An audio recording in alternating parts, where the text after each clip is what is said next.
matukio yale au kuchochea kwa kutangaza na kuchapisha maudhui yenye kuzua taharuki, kupotosha ama kutia hasira watu kwa namna ambayo vyombo vya habari vya nje ama wanaojiita wanaharakati ama wenye maslahi ya kisiasa wanafanya, hakuna manufaa kwa taifa letu zaidi ya kuongeza maumivu katika vidonda vya Watanzania. Kutokana na hayo, kwa niaba ya serikali naomba kueleza yafuatayo.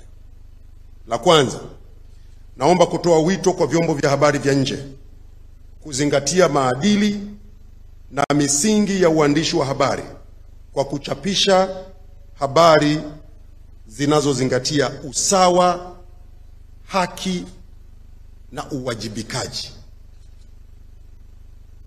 Kuacha kuchapisha habari za upande mmoja zenye nia ovu kwa Watanzania na nchi yetu ya Tanzania.